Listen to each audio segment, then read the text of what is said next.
하나님의 말씀 마태복음 8장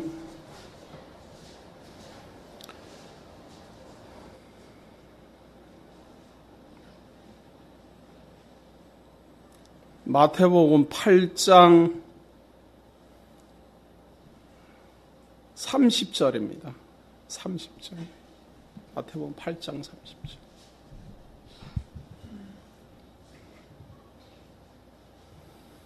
마침 멀리서 많은 돼지떼가 먹고 있는지라 귀신들이 예수께 간구하여 가로되 만일 우리를 쫓아내실진데 돼지떼에 들여보내소서 한데 저희더러 가라 하시니 귀신들이 나와서 돼지에게로 들어가는지라 온 떼가 비탈로 내리달아 바다에 들어가서 물에서 몰사하거늘 치던 자들이 달아나 시내에 들어가 이 모든 일과 귀신 들린 자의 일을 고하니 온 시내가 예수를 만나려고 나가서 보고 그 지방에서 떠나시기를 간구하더라. 34절까지 봉독해 드렸습니다. 오늘 이제 확인하고자 하는 이 9장 내용에는 죄의 문제에 대해서 주제를 이루고 있습니다. 오늘 저녁 강론 내용은 주제가 죄 문제에 대한 견해입니다. 그 죄 문제에 대한 그 하나님의 말씀을 우리에게 알게 하기 위하여서 지금 방금 봉독해드린 내용은 지난주에 우리가 내용을 상기해 볼 필요가 있지요. 귀신 들린 사람을 낫게 했는데 그 나아진 사람들을 보고 그 지방에 있는 사람들이 예수님에게 메시아라고 영접하거나 하나님의 아들이라고 고백하거나 그러는 게 아니라 오히려 자기네들의 돼지 농사가 망했기 때문에 그 지방에서 떠나주기를 간구하는 그러한 내용입니다. 이 내용은 어떤 한 무덤가에서 귀신 들려서 헤매도는 두 인생에 대한 그리고 그를 고치는 사건에 대한 내용이지만 실상 이 내용에서 말하고자 하는 것은 이 세상이 누구의 손에 장악되어 있는가 하는 것을 알게 하는 데에 그 목적이 있습니다. 아담 타락 이후 모든 인류는 사단의 종으로서 이 세상에 살게 됩니다. 그리고 그 사단이 이 세상을 장악하고 지배하면서 사망의 권세로 사람들을 복종시키죠.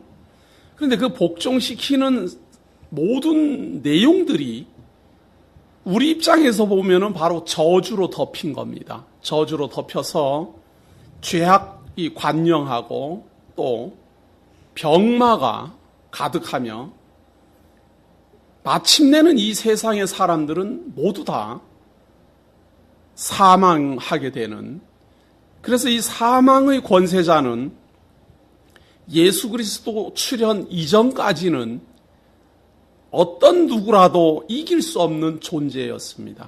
아담 이후 모든 인류는 이 사망의 권세자, 곧 사단의 종으로서 이 세상을 살고 이 세상을 견뎌야 되고 이 세상에서 사망에 이르러야 됩니다. 그것을 의미적으로 보여주기 위하여 귀신 들려서 제정신을 못 차리는 이 두 사람을 보여주죠. 그리고 그 내용 속에서 보면은 그 귀신들이 그래요. 우리의 때가 아직 안 됐는데 왜 벌써 와서 우리를 괴롭게 하느냐. 그 말로 봐도 귀신들은 언젠가 때가 되면 이 지구상에서 사라질 때가 있다라는 것을 분명히 하는 겁니다. 다만 예수 그리스도가 초림한 그때는 아닙니다. 그럼 언제인가? 성경은 계시록을 통해서 밝히기를 재림하셔서 모든 사단의 권세와 거짓 선지자와 모든 귀신들을 무저갱에 1000년 동안 가두실 것을 예언하고 있습니다. 그리고 그들을 잠시 또 풀어놨다가 최종적으로 불못에 심판하심으로 끝을 내실 것을 예언하고 있습니다. 그걸로 보고인데 이 사단의 권세가 이 세상에서 권세를 유지하는 기간은 예수 그리스도가 재림할 때까지 그들의 권세는 여전할 것이라는 사실입니다. 예수 그리스도를 믿든지 말든지 상관없이 육신을 입고 태어나는 사람은 모두 다 이 사단의 종으로 살아야만 되는 것이 바로 이 세상 일입니다. 그래서 원하지 않는 죄를 짓고 원하지 않는 병이 들고 원하지 않는 저주가 이 세상에 가득한 겁니다. 많은 사람들이 그럽니다. 이 일이 없으면 행복하겠다. 저 일이 안 생기면 행복하겠다. 많은 생각들을 하지만 사람들은 무슨 원하는 대로 다 해줘도 꼭 불만이 있습니다. 어떤 조건을 다 제시해줘도 끝없는 욕심이 있고 끝없는 바람이 있고 끝없는 불평이 있습니다. 우리가 어린 시절에는 부모님께서 이렇게 해주시면 나는 참 불만이 없을 것 같다 이런 생각들을 우리가 많이 했는데 제가 이제 장성한 사람이 돼서 자녀를 키우면서 봤더니 자녀를 키우면서 가만히 보면은 우리가 원했던 그것은 지금 현대 부모님들은 다 해줘요. 다. 우리들이 어릴 때 바랬던 모든 바람 예를 들면은 학원을 가고 싶다라든가 그때는 학원이라는 건 참 아무나 못 가는 그러한 것이죠. 심지어는 도시락을 반찬을 좋은 걸 싸가지고 왔으면 좋겠다. 그런 단순한 그리고 무슨 운동화를 신어봤으면 좋겠다. 이런 단순한 우리의 꿈인데 지금 아이들은 그런 거 원 없이 다 해주면 다 해주는데도 불구하고 아이들이 불평이 없을까? 끝도 한도 없이 있어요. 끝도 한도 없이. 그리고 또 새로운 것들이 계속 나오니까 이걸 충족시킬 수가 없어요. 시대를 달리하고 그때그때 상황이 다른 것 같아도 처음부터 끝까지 이 세상은 저주로 덮여있기 때문에 불행의 연속이고 죄 속에 태어나 죄 속에 살다가 죄 속에 죽어가고 또 어느 한 사람 살아서 존재하지 못하고 죽음에 이르게 됩니다. 이 죽음에 이르게 되는 그 이유가 무엇인가 하면 바로 죄의 삭시입니다. 왜 사람은 태어나서 살다가 사망 권세 아래 죽어야 될까? 이것이 바로 죄의 삭시입니다. 죄 있는 자는 사망에 이를 것이니라고 선언된 대로 죄의 삭은 사망이니라고 선언된 대로 죄 지은 자는 사망에 이르게 되어 있고 그 선언대로 죄 있는 모든 인류는 사망에 이르고 맙니다. 당연히 아담 때로부터 지금까지 그리고 후에 태어나는 모든 인류 최종적 소망이 무엇인가 하면 바로 죄의 문제에 대한 해결입니다. 죄 문제가 해결되면 사망의 권세에서 벗어나게 되고 사망의 권세에서 벗어난다라는 말은 이 모든 세상의 저주에서 벗어난다라는 말이기 때문입니다. 그래서 가장 중요한 것이 죄의 문제를 어떻게 해결하느냐 하는 것이 인류의 숙제고 우리의 소망입니다. 그리고 이것은 아담 타락 이후 모든 인류가 가지고 있었던 이 저주 덮인 땅에서 벗어나고자 하는 소망입니다. 그 소망을 이루어주기 위하여 하나님께서는 아담 이후 노아를 통하여서 모든 사람이 죄악이 관영된 세상 속에서 물속에 심판받아 죽더라도 하나님의 은혜를 입은 사람이 구원 얻는 걸 구원의 방주를 통하여 보여줍니다. 모든 세상 사람들이 하나님을 알지 못하고 제 갈 길로 다 달려가지만 하나님이 아브라함을 선택하여 자기 백성 삼으심으로 하나님이 죄악 세상 속에 사는 사람이라 할지라도 하나님이 선택하면 구원에 이를 수 있음을 보여줍니다. 모든 세상 사람들이 우상 숭배를 하고 달려가고 자기 나름대로 신을 만들어 섬기고 자기 나름대로 자기의 욕심을 채우기 위하여 어떤 다른 신들을 섬기는 그때에 하나님께서는 자기의 택한 백성에게 하나님이 어떠한 분인지를 가르쳐 줍니다. 선지자를 보내서. 그렇게 하심으로 모든 세상 사람들이 죄 속에 태어나 우상 숭배를 하고 하나님을 모르더라도 하나님이 알게 하실 수 있음을 보여줍니다. 그리고 마지막으로 약속하기를 이 세상의 모든 죄악을 감당할 메시아를 보낼 것을 예언합니다. 그래서 오늘 그 예언의 내용을 하나 먼저 참조하고 9장 강론에 들어가고자 합니다. 이사야서 53장 1절입니다. 이사야서 53장 1절. 우리가 이 성찬식 때마다 많이 읽는 부분이라서 간략하게 살펴보고 진행하고자 합니다. 이사야서 53장 1절입니다. 구약 1032페이지. 하나님께서 이사야 선지자를 통하여서 이스라엘 민족의 멸망 그리고 구원 또 세계 모든 민족에 대한 심판 그리고 구원 이런 것을 약속하면서 예언을 계속하면서 진행해 오다가 이 53장에 이르러서 메시아에 대한 예언을 합니다. 어떤 메시아인가 하면 우리의 죄를 감당할 메시아입니다. 53장 1절. 우리의 전한 것을 누가 믿었느뇨? 여호와의 팔이 네게 나타났느뇨? 하나님께서 누구인가를 보내고 하나님의 팔이 누구에게인가 나타날 것이다. 과연 누구에게 나타날 것이냐? 그런 말입니다. 그는 그 나타나는 그 여호와의 팔로 나타나는 그는 주 앞에서 자라나기를 연한 순 같고 마른 땅에서 나온 줄기 같아서 고운 모양도 없고 풍채도 없은즉 우리의 보기에 흠모할 만한 아름다운 것이 없도다. 이 하나님께서 보내는 메시아의 첫 번째 특징은 굉장히 영광스러운 모습이 없다라는 겁니다. 흠모할 만한 모양이 없어요. 그냥 연한 순 같고 마른 땅에서 나온 줄기 같아요. 마른 땅에서 나온 줄기라는 말은 이렇게 배짱 말랐다 그런 이야기 아니에요. 이렇게 메마른 땅에서 올라온 줄기다 이런 이야기니까. 그러니까 볼품없는 사람이다 그 말입니다.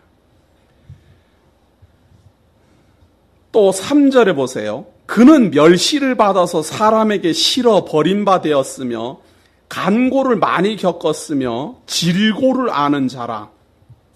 마치 사람들에게 얼굴을 가리우고 보지 않음을 받는 자 같아서 멸시를 당하였고 우리도 그를 귀히 여기지 아니하였도다.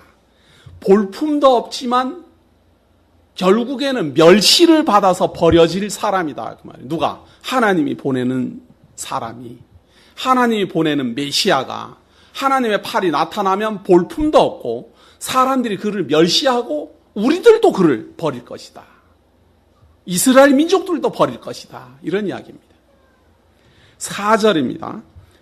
그런데 그는 무슨 일을 하는가 하면 그는 실로 우리의 질고를 지고 우리의 슬픔을 당하였거늘 우리는 생각하기를 그는 징벌을 받아서 하나님에게 맞으며 고난을 당한다 하였노라. 사실 그 하나님의 이름으로 오는 메시아는 우리의 질고를 감당하는 건데 우리가 볼 때는 자기의 죄를 지어서 저렇게 된다라고 본다 그 말이죠. 5절입니다. 그가 찔림은 우리의 허물을 인하며 찔려서 죽을 것이다. 찔려서 버림을 받을 것이다. 이런 이야기죠. 그래서 십자가 상에서 손과 발이 찔리고 창에 찔리고 그러죠. 그런데 그가 찔림은 우리의 허물을 인하며 우리의 허물, 우리가 사실은 찔려야 될 것을 대신 찔린다. 그 말입니다. 그가 상함은 우리의 죄악을 인함이라. 십자가를 지고 그가 다치고 채찍을 맞고 여러 가지 어려움을 겪는 것은 우리가 사실은 죄의 삭스로 감당해야 될 일을 대신 감당하는 것이다. 이게 예수님 오기 전 700년 전에 이렇게 예언을 하고 있는 겁니다. 그가 징계를 받음으로 우리가 평화를 누리고 그가 채찍에 맞음으로 우리가 나음을 입었도다. 왜? 우리의 모든 것을 대신하여 해주니까. 우리가 찔려야 될 것을 대신 찔리고 우리가 맞아야 될 것을 대신 맞고 우리가 상해야 될 것을 대신 상해버리는 분이기 때문에 대속제물이 되어서 우리의 죄를 감당하기 때문에 우리가 거기서 평화를 얻게 될 것이다. 6절입니다. 우리는 다 양 같아서 그릇 행하여 각기 제 길로 갔거늘 여호와께서는 우리 무리의 죄악을 그에게 담당시키셨다. 우리의 죄악을 담당시킨다 그 말이에요. 사실은 우리가 우리의 죄의 삭스로 우리가 죽어야 될 것, 우리가 맞아야 될 것, 우리가 찔려야 될 것을 그에게 다 감당시킨다. 그 10절로 넘어갑니다. 10절로 한번 보세요. 여호와께서 그로 상함을 받게 하시기를 원하사 질고를 당케 하셨은즉 그 영혼을 속건 제물로 드리기에 이르면 그가 그 씨를 보게 되며 그날은 길 것이요 또 그의 손으로 여호와의 뜻을 성취하리로다. 속건 제물로 드려진다. 속죄 제물로 드려지게 되면은 그분이 씨를 얻게 돼요. 그 속건 제물을 통해서 새로 태어나는 사람들이 존재하게 된다. 그 말이죠. 그렇게 새로 태어나는 사람들이 존재하게 되는데 그렇게 새로 태어나는 사람들의 날은 길 것이다. 그 말이에요.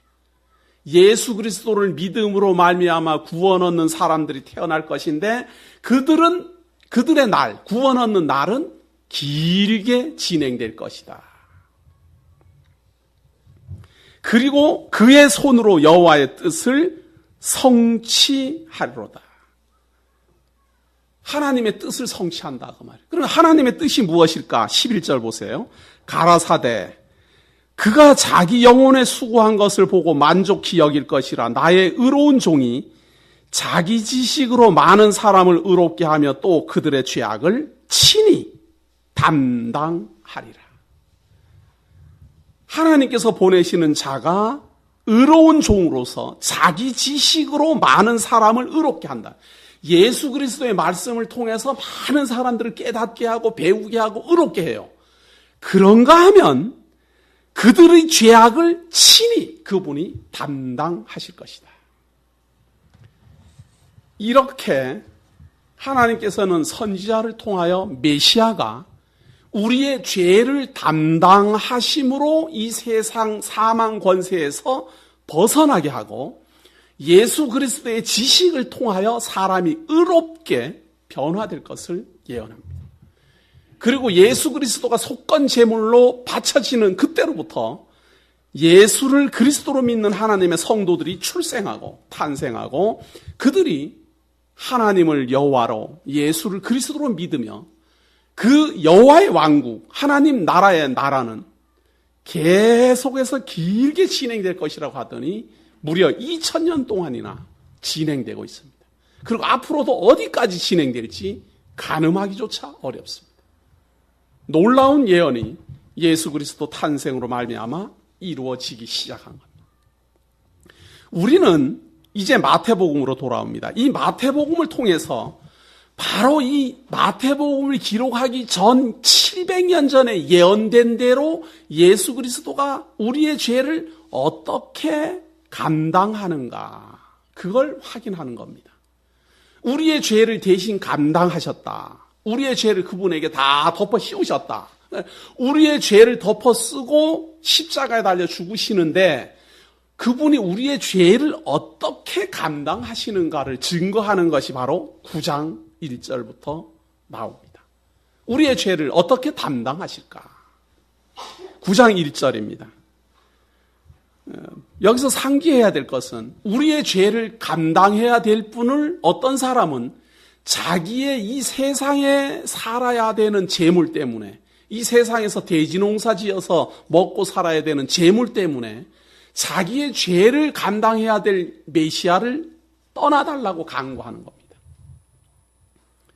우리가 이 세상 살면서 이 세상의 부귀영화 때문에 영원한 생명의 주를 보내버릴 확률이 높습니다.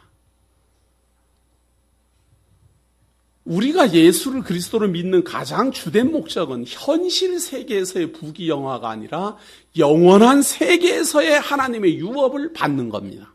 그것이 제일 목적인데 그 제일 목적보다 우리는 눈앞에 있는 재물의 탐욕이 더 크기 때문에 나중에 우리가 이 세상 떠난 다음에 하나님 나라에 들어가는 것보다 오늘 당장 내게 돈벼락 떨어지는 게 더 좋은 거기 때문에 그리스도를 소홀히 여길 때가 많습니다. 그래서 우리가 지난주에 확인한 대로 돼지떼에 귀신 들린 사람을 낫게 한 것은 중요하게 여기지 않고 오히려 돼지떼가 죽은 거에 대해서 마음 아파하고 예수 그리스도를 오히려 배척하는 사건이 발생합니다. 자, 9장 1절에도 이제 죄악을 담당하시는 모습이 나타나는데요. 9장 1절을 봅니다. 예수께서 배에 오르사 건너가 본 동네에 이르시니 침상에 누운 중풍병자를 사람들이 데리고 오거늘 예수께서 저희의 믿음을 보시고 중풍병자에게 이르시되 소자야 안심하라 네 죄 사함을 받았느니라. 죄를 어떻게 감당하시는가? 이렇게 감당합니다. 죄를 내가 대신 짊어졌으니까 너는 사함을 받아라 그 말입니다. 소자야 내가 가지고 있는 그 죄를 내가 대신 감당해 줄 테니까 죄의 사함을 받으라. 그런데 중풍병자의 바람은 죄 사함 받는 게 목적이 아니에요. 중풍병에서 낫게 되는 게 목적이죠. 이게 사람들의 생각입니다. 죄 사함은 받으라 그러면 죄 사함 받으라는 것은 아무런 표가 없어요. 우리가 예수를 그리스도로 믿음으로 말미암아 죄 사함 받았다. 강 목사도 그런 고백하고 세례문답할 때도 제가 묻습니다. 예수로 말미암아 죄 사함을 받았음을 믿으십니까? 아멘. 그럼 죄 사함 받았다는 게 무슨 표가 있습니까? 무슨 뭐 갑자기 천사처럼 거룩한 모습으로 변한다라든가 신령한 몸으로 변한다. 죄 사함 받았다라는 것처럼 아무런 표시가 없는 게 없어요. 분명히 예수를 그리스도로 믿음으로 말미암아 죄 사함 받았다라는 예수 그리스도의 약속을 우리가 믿는데도 불구하고 죄 사함 받았다라는 표시가 없어요. 이것 때문에 교회 생활하면서 어려움을 겪는 사람이 많습니다. 뭔가 이렇게 체감하는 일이 없다 그 말이에요. 뭔가 느낌이 없다 그 말이에요. 뭔가 이렇게 좀 확신한 화끈한 뭐 정말 이렇게 손으로 만질 수 있는 무슨 표시가 없다 그 말이에요. 지금 이 중풍병자에게 예수님이 내 죄사함을 받았느니라. 중풍병자도 지금 멀뚱멀뚱해요. 죄사함을 받았느니라 했는데 죄사함을 받은 게 뭐가 그렇게 중요해요 지금. 아무런 표시가 없는데. 중풍병이 안 나았는데 지금. 우리가 이 세상에서의 모든 병만은 말이에요. 지금 예수님이 여기서 중풍병자를 고치지만 이 중풍병자는 중풍병으로 뭐 죽었는지 어떻게 됐는지 모르지만 이 병 고쳐도 또 죽어요. 모든 이 세상에 태어나는 사람이 사망에 이르는 건 다 병이 들어서 죽는 겁니다. 그냥 연세가 많으면 그냥 노환이다 이렇게 말을 할 뿐이지 사실은 다 어디가 이상이 있어도 이상이 있는 거예요. 모든 신체적 조건이 딱 무엇인가에서 문제가 크게 생겨서 사망에 이르는 겁니다. 그러니까 결국은 사망의 권세라는 건 우리를 병들어 죽게 하는 거고 그 병들어 죽게 하는 것은 사망의 권세가 있는 한 제거되지 않는 한 그 권세는 계속됩니다. 아무리 예수님은 죄사함 아무리 그 병자에게 죄사함 받으라 그 중풍병자에게 그 병에서 나아라 그래도 그 사람은 영원히 살 수는 없는 겁니다. 따라서 예수님이 여기서 중풍병자를 고치는 것은 중풍병을 낫게 하는 데 목적이 있는 게 아니라 내가 죄 사하는 권세, 죄를 감당하는 능력, 메시아를 통하여 메시아에 대한 예언대로 이루시는 걸 보여주려는데 그 목적이 있는 겁니다. 그래서 죄 사함을 받았느니라. 그러니까 3절에 보세요. 어떤 서기관들이 속으로 이르되 이 사람이 참남하도다. 예수께서 그 생각을 아시고 가라사대 너희가 어찌하여 마음에 악한 생각을 하느냐. 내 죄 사함을 받았느니라 하는 말과 일어나 걸어가라 하는 말이 어느 것이 쉽겠느냐. 내 죄 사함을 받으라 하는 말은 하나님 외에는 할 수 없는 말이에요. 죄인이 어떻게 죄 사함을 받으라 합니까? 무슨 전에 연속극에 보니까 내 죄를 사하노라, 뭐 자기 애인 머리 붙잡고 내 죄를 사하노라 그러는데, 연속극이니까 가능하지. 내 죄를 사하노라 말 맨날 해도 그거 안 사용해집니다. 죄인이 죄인의 죄를 사해줄 수가 없어요. 적어도 내 죄를 사해주려면 내 죄를 감당할 능력이 있어야 돼요. 그러려면 내 죄를 감당할 능력이 있어야 되는데, 내 죄를 감당하려면 그분은 죄가 없어야 돼요. 자기가 자기 죄도 감당 못하는 사람이 남의 죄를 어떻게 사하노라 하겠습니까?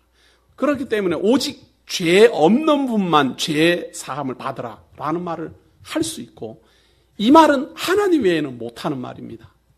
그런데 죄 사함을 받으라 하니까 바리새인들이 아주 깜짝 놀랐죠. 참남하도다, 이 말은 어이가 없다, 뭐 이제 이런 이야기.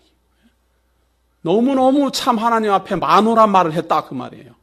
교만하기가 짝이 없다, 그 말이에요. 둘 중에 하나입니다. 교만한 사람이든지 진짜 하나님이든지, 진짜 죄 사하는 권세가 있는 분이든지 아니면 사기꾼이든지, 둘 중에 하나. 그러나 6절에 보세요. 그러나 인자가 세상에서 죄를 사하는 권세가 있는 줄을 너희로 알게 하려 하노라 하시고, 중풍병자에게 말씀하시되 일어나 내 침상을 가지고 집으로 가라 하시니 그가 일어나 집으로 돌아가거늘 무리가 보고 두려워하며 이런 권세를 사람에게 주신 하나님께 영광을 돌리니라. 이제 모든 사람들이 관심을 확 끌었어요. 와, 죄 사하는 권세가 있구나라는 걸 보여준 겁니다. 어떤 사람은 그것 때문에 만홀히 여기고 참남하다 비난을 하지만, 예수님은 자기의 목적, 죄 사하는 권세가 있는 것을 보여주는 것으로 만족합니다. 그런데 사람들이 그 죄 사하는 권세, 그리고 중풍병자가 일어나는 걸 보고서 사람들이 생각할 때, 아하, 하나님께서 우리의 죄를 감당시키실 메시아를 보낸다고 하더니 진짜 이분이 우리의 죄를 감당하셨구나. 이 중풍병자의 죄를 감당하시고 그의 병을 낫게 하셨구나 라고 감사해야 되는데, 사람들은 무엇이라고 말하는가 하면 이런 권세를 사람에게 주신 하나님께 영광을 돌리니라. 예수님이 지금 하나님인데 그 하나님을 세워놓고 그걸 그냥 사람으로밖에 아직 못 보는 거예요. 그러나 지난주에도 보십시오. 귀신들은 하나님이 아들인 걸 알아요. 사람들은 그냥 사람으로만 보는데 귀신은 하나님의 아들인 걸 알아요. 영들은 안다, 그 말이에요. 그것처럼 하나님을 눈앞에 놓고도 하나님으로 보이지 않는 걸 바로 눈뜬 소경이라 그러는 겁니다. 하나님을 보아도 볼 수 없는 눈을 소경이라 그러는 겁니다. 죄를 감당하시는 걸 보면서도 도대체 지금 메시아가 왔는지를 모르는 걸 바로 소경이라 그래요. 또 예수를 그리스도로 믿는, 예수가 그리스도로 말미암아 죄를 감당하시고 중풍병자를 낫게 하는 걸 보면서 당신은 하나님의 아들이시오라고 말이 나와야 되는데도 불구하고 그 말을 못하는 걸 바로 영적 벙어리라고 합니다. 예수는 그리스도시오라고 고백해야 되는데 그 고백이 나오지 않고, 야, 이런 권세를 사람에게 주신 하나님께 영광을 돌린다. 지금 메시아가 온 것이 지금 중요하지 않고 하나님, 지금 하나님이 보낸 그 하나님이 참 대단하다. 그 배우 하나님이야 대단하지요. 메시아를 보냈으니까 대단하지요. 그러나 이것은 예수 그리스도를 바로 알아서 하나님을 아는 게 아니라 자기 생각에, 야, 이 사람이 이렇게 대단한 능력을 행하는 걸 보니 참 하나님이 대단한 분이다. 이렇게 보는 것은 메시아로 지금 보지 못하는 겁니다. 이런 걸 영적 소경이요, 영적 벙어리라 그럽니다. 9절입니다. 예수께서 거기서 떠나 지나가시다가 마태라 하는 사람이 세관에 앉은 것을 보시고 이르시되 나를 조치라 하시니 일어나 조치느라. 이 마태라는 사람은 이때 당시에서 가장 죄악된 일, 천한 일이 아니라 유대인들에게는 압제자고 로마 제국에는 복종하는 사람, 우리나라로 말하면 친일파 같은 그러한 사람입니다. 그래서 자기네 나라 국민에게는 세금을 착취해가지고 거기에서 일부는 자기가 착취해서 가지고 나머지는 로마 제국에 상납하는 이런 일을 하는 사람이기 때문에 이때 당시 유대인들은 아주 나쁜 사람, 아주 비열한 사람, 아주 더러운 사람으로 보는 그러한 죄인입니다. 이런 마태가 세관에 지금 앉아 있는 겁니다. 그런데 그 마태를 오라 그러는 겁니다. 죄인 중에 죄인을 오라 그러는 겁니다. 이것이 메시아의 능력입니다. 모든 구약은 말이에요. 문둥병자로 하여금 아무데나 손 못 대게 합니다. 왜냐하면 손을 대면 그게 부정해지니까. 죄인은 어떤 물건에다 손을 대면 그 물건이 부정해져요. 어떤 사람을 만져도 그 사람이 부정해지고. 그래서 죄인이 손을 대면 다 부정해지기 때문에 모든 거룩함을 유지하려는 바리새인이나 유대인들은 부정 타는 일을 다 멀리합니다. 그릇도 깨끗이 하고 손도 깨끗이 하고 죄인도 멀리하고 아주 이 세리 같은 사람하고는 말하는 것도 싫어하고 사마리아 사람하고도 상종 안 하고 이방인들하고도 상종 안 하고. 왜? 그 더러운 민족들 만나면 내가 부정 타니까. 그렇게 생각을 지금 가지고 있는 그러한 시대적 배경입니다. 죄인하고는 같이 하면 내가 죄인이 되기 때문에 멀리해요. 다 배쳐갑니다. 병든 사람도 배쳐가고 다 배쳐가고 마태도 배쳐가고. 그런데 예수님은 배쳐가는 그 시대에 마태로 나를 따르라. 나를 따르라. 이것이 메시아의 특징입니다. 죄가 있느냐? 나를 따르라. 내가 해결한다. 그거 아니에요. 죄가 있느냐? 내가 사하노라. 그거 아니에요. 이것이 메시아의 특징입니다. 부정한 사람이 오면은 메시아가 부정을 타는 게 아니라 메시아의 능력이 그 부정을 제거해버려요. 그 죄를 제거해버려요. 이것이 메시아의 능력입니다. 왜? 그 죄를 감당하시니까. 우리의 죄를 대신 담당하셨으니까.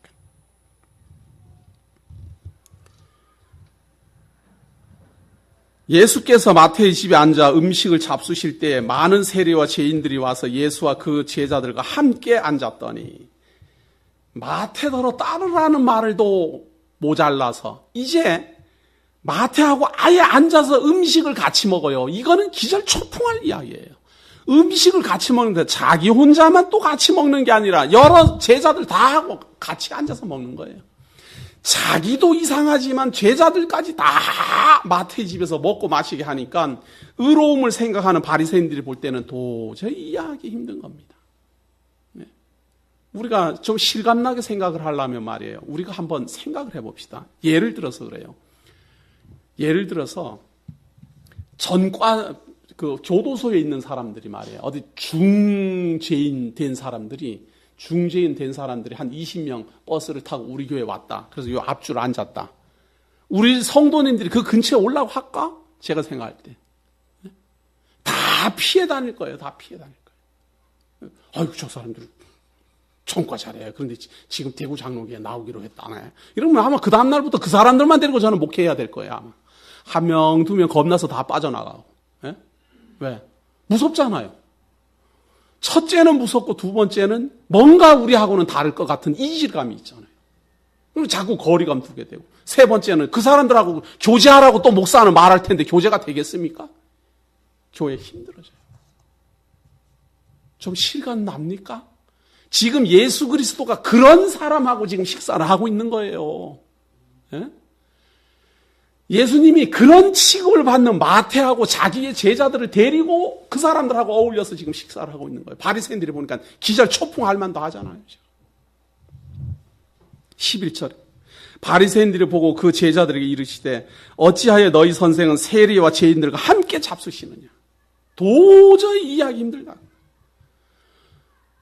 어떻게 완전히 말이지 모든 사람들이 손가락질하는 저런 세리 죄인 중에 죄인하고 같이 먹고 마시고 말이죠.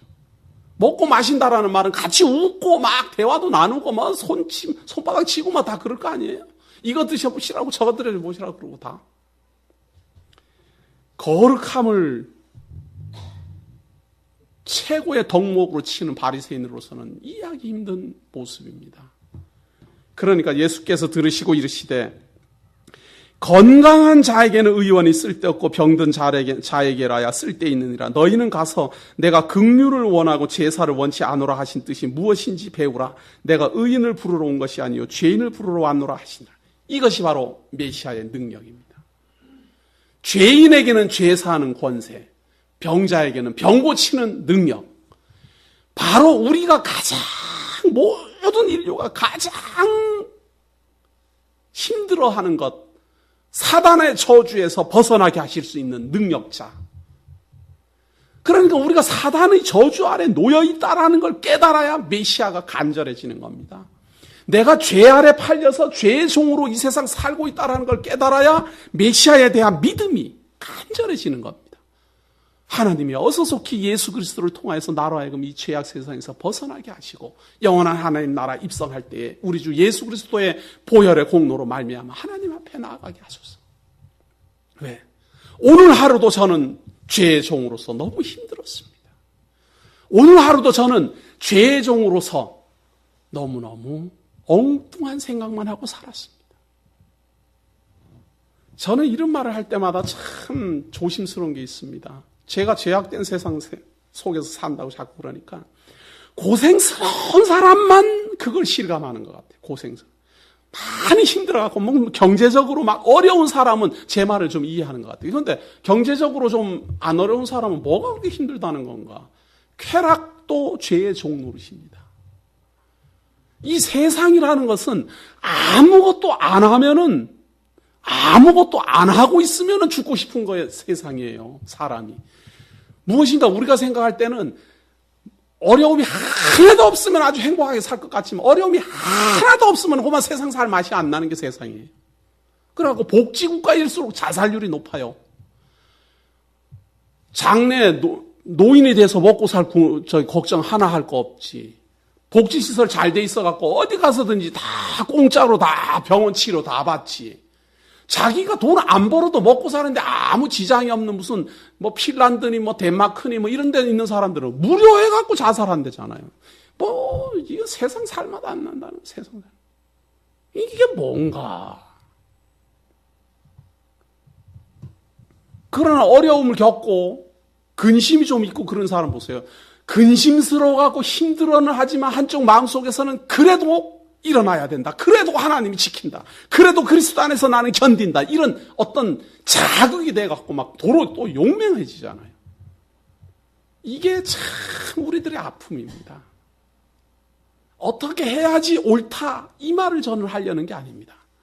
이 세상에서 예수 그리스도를 만나기 전에 이 사망의 권세는 경제적 어려움은 어려움대로 고통이고 쾌락에 빠져 살면 쾌락에 빠져 사는 대로 어려움이고 허무하면 허무한 대로 어려움이에요.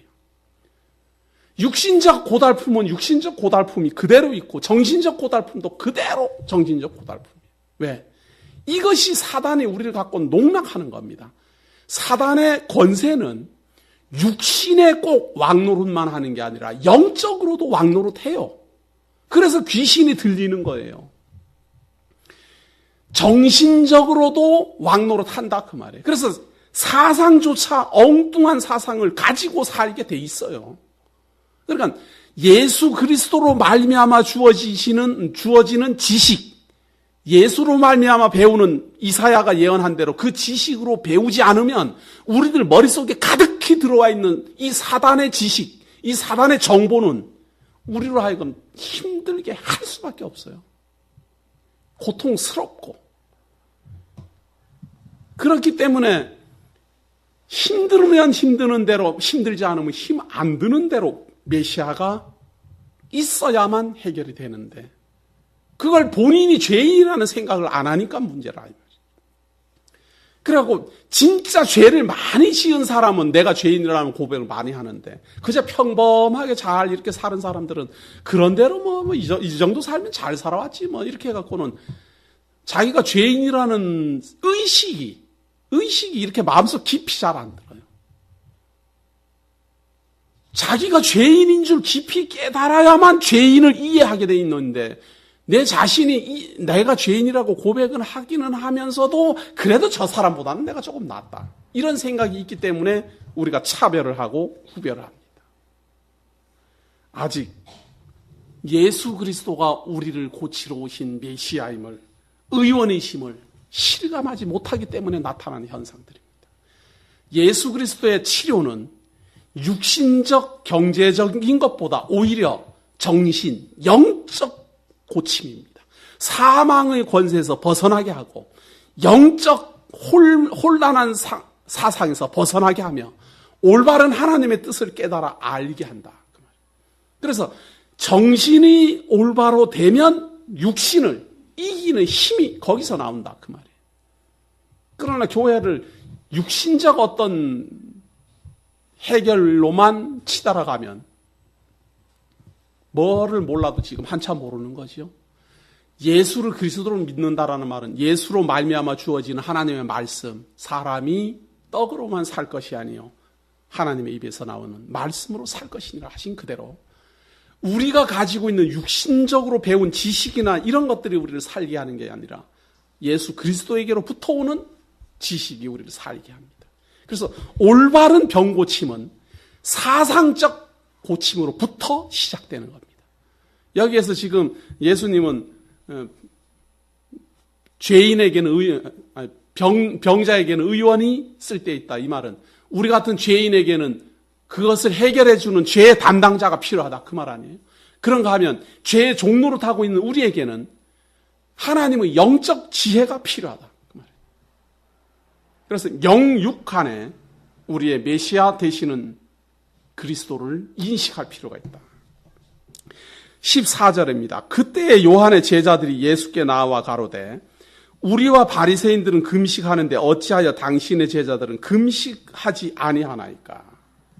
자, 이 바리새인이 아니에요. 요한의 제자, 세례 요한의 제자들이에요. 바리새인들이 아니고 세례 요한의 제자들인데 이 세례 요한의 제자들이 와갖고 우리는 금식하는데 우리와 바리새인들은 금식하는데 어찌하여 당신의 제자들은 금식하지 아니하나이까. 금식이라는 걸 왜 하는가 하면 금식은 하나님이시여 제가 죄인으로소이다 할 때 하는 겁니다. 금식을 왜 하는가 하면 식음을 전폐한다. 하나님 앞에 제가 볼 면목이 없습니다. 그래서 베옷을 입고 제에 앉아서 밥을 안 먹는 겁니다. 왜? 밥 먹을 지금 입장이 못 된다 그 말이에요. 어떻게 지금 이런 죄를 지어놓고 하나님 앞에서 내가 밥숟가락이 내 입에 들어가느냐 그 말. 그래서 금하는 걸 금식이라 그래요. 그래서 금식한다라는 말은 내가 하나님 앞에 큰 죄인임을 고백하는 행동적 방법입니다. 대한민국에서는 금식이라는 것은 자기가 신앙심 좋다라는 걸 보여주기 위한 공로의 상징이지만 성경적 상식은 내가 하나님 앞에 크나큰 죄인입니다. 메시아시여 나를 낫게 하소서 라고 구할 수 있는 가장 중요한 표현 방법이 바로 금식입니다. 메시아여 나를 구원하소서.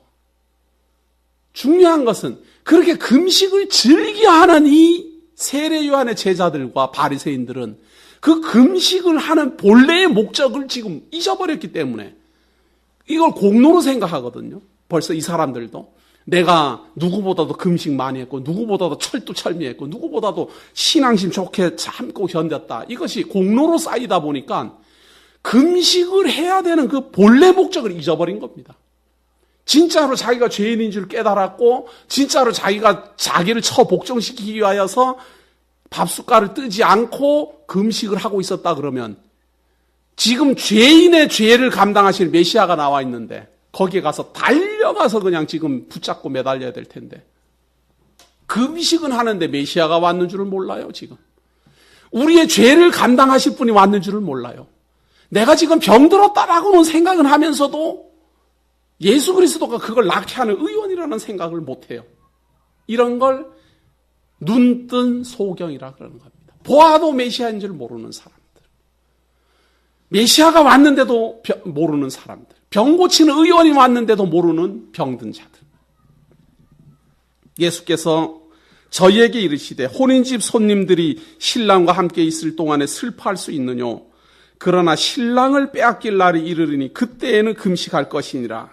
생배 조각을 낡은 옷에 붙이는 자가 없나니 이는 기운 것이 그 옷을 당기어 헤어짐이 더하게 되며 새 포도주를 낡은 가죽 부대에 넣지 아니하나니 그렇게 하면 부대가 터져 포도주로 쏟아지고 부대도 버리게 됨이라.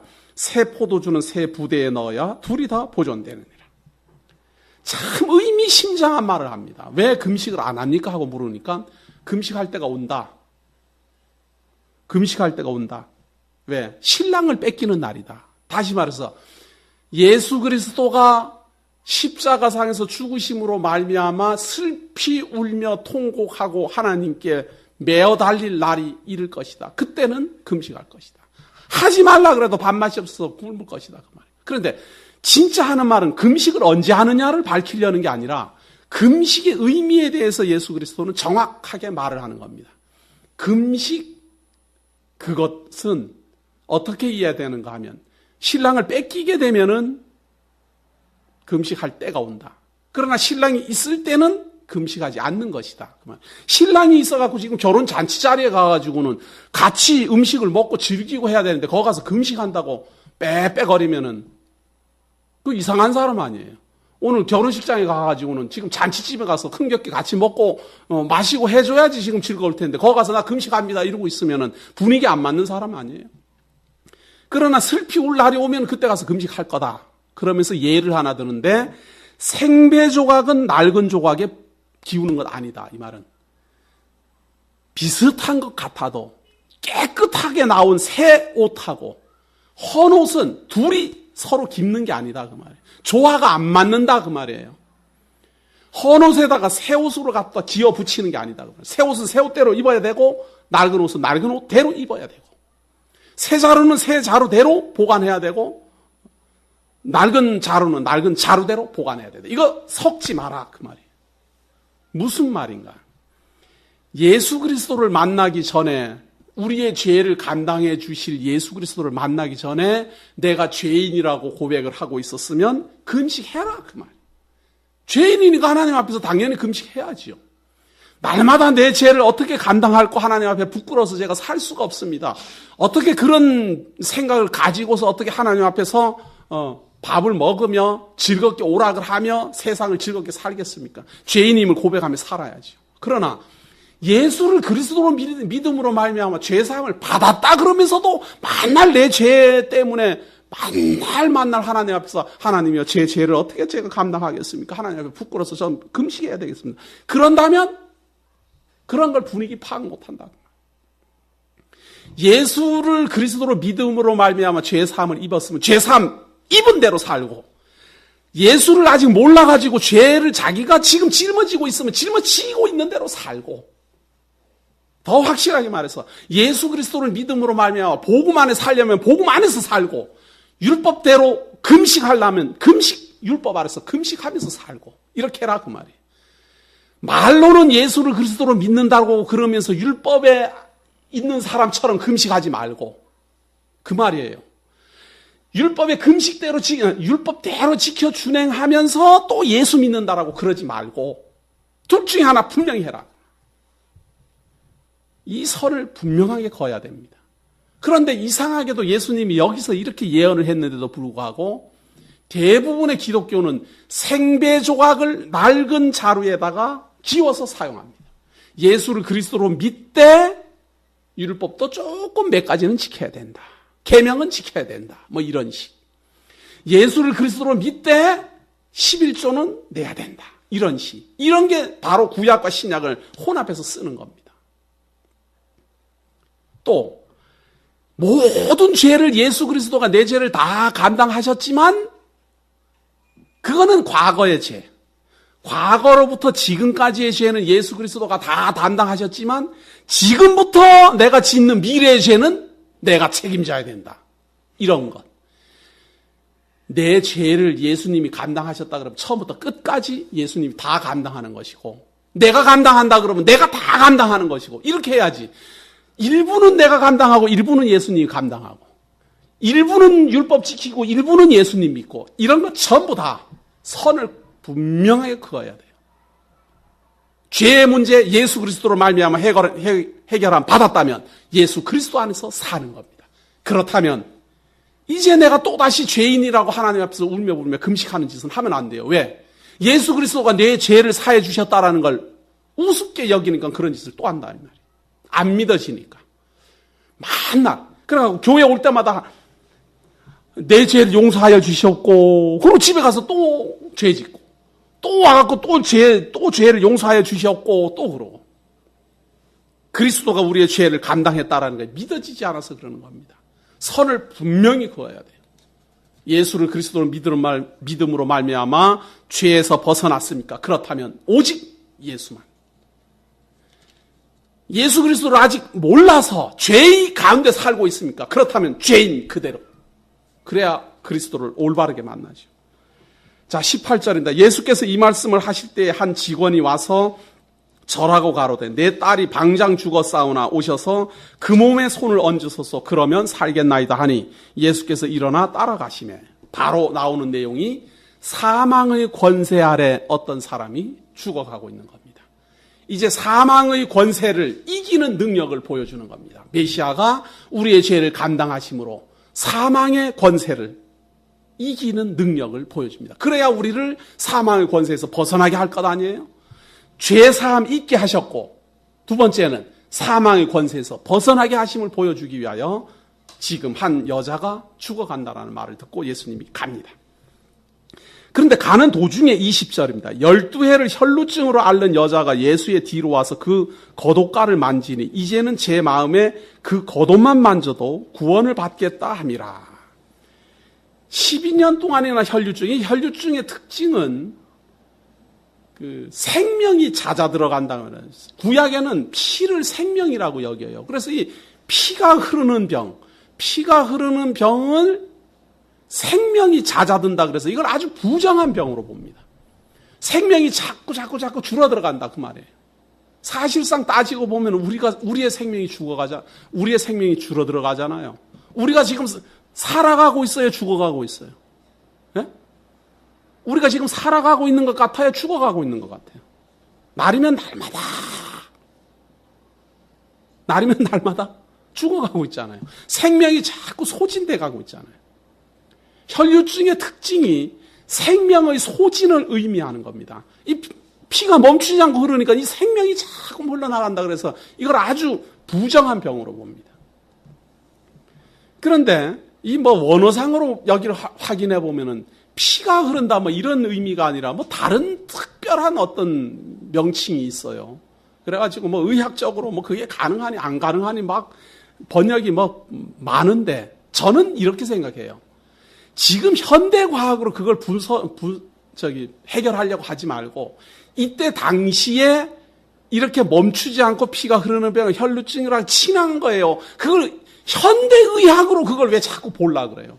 그때 당시 사람들은 저런 거는 혈류증이다 이렇게 그때 당시 의학으로 보라 이 말이에요. 그래서 이 혈류증이라는 게 꼭 요다 이러는 게 아니라 여러 가지 형태로 봤을 때 피가 멈추지 않는다라든가 무슨 하열이 심하다라든가 아니면 몸이 약해가지고는 각혈을 한다라든가 이런 걸 다 같이 보는 거예요. 그냥 다 같이. 옛날에 그렇게 세분화돼가지고 이거는 무슨 병이고 그렇게 보지를 않았어요. 그냥 다 두리뭉실해가지고 뭔가 이렇게 나타나는 현상이 피하고 관련되는 어떤 이렇게 흐르는 현상은 다 그냥 혈류증으로 보는 거예요. 단순하게. 그런데 여기서 말하고자 하는 것은 생명이 줄어들어가고 있던 사람이 예수 그리스도로 말미암아 그 병에서 나았다 이 말입니다. 그래서 생명의 주관자 대신 예수 그리스도를 지금 증거하고 있는 겁니다. 22절에 예수께서 돌이켜 그를 보시며 가라사대 따라 안심하라 내 믿음이 너를 구원하였다 하시니 여자가 그 시로 구원을 받으니라. 예수께서 그 직원의 집에 가서 피리 부는 자들과 헌화하는 무리를 보시고 가라사대 물러가라 이 소녀가 죽은 것이 아니라 잔다 하시니 저들이 비웃더라. 무리를 내어 보낸 후에 예수께서 들어가사 소녀의 손을 잡으심에 일어나는지라 그 소문이 그 온 땅에 퍼지더라. 죽은 사람을 살려내심으로 죄에서 벗어나게 하시고 사망 권세에서 일으켜 세우시는 메시아의 권세를 보여줍니다. 생명이 잦아들어가던 혈류병 환자를 고침으로 생명의 주권자 되심을 증거하십니다.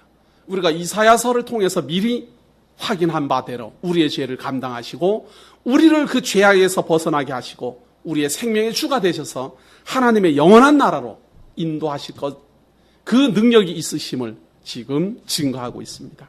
27절입니다. 예수께서 거기서 떠나가실새 두 소경이 따라오며 소리질러 가로되 다윗의 자손이여 우리를 불쌍히 여기소서 하더니 예수께서 집에 들어가시매 소경들이 나오거늘 예수께서 이르시되 내가 능히 이 일을 할 줄을 믿느냐 대답하되 주여 그러하오이다 하니 이에 예수께서 저희 눈을 만지시며 가라사대 너희 믿은 대로 되라 하신대 그 눈들이 밝아진지라. 예수께서 엄히 경계하되 산과 아무에게도 알게 하지 말라 하셨으나 저희가 나가서 예수의 소문을 그 온 땅에 전파하니라. 소경 두 사람이 나타납니다. 죄를 감당하시는 메시아임을 보여주셨고요.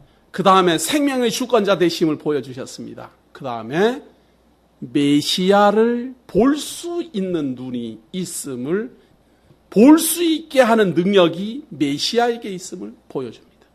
다시 말해서 우리의 죄를 감당하실 메시아를 보고도 모르는 사람에게 보고 알리게 하고, 들어서 깨닫게 하고, 우리로 하여금 예수를 그리스도로 고백하게 하는 능력도 메시아에게로부터 나온다.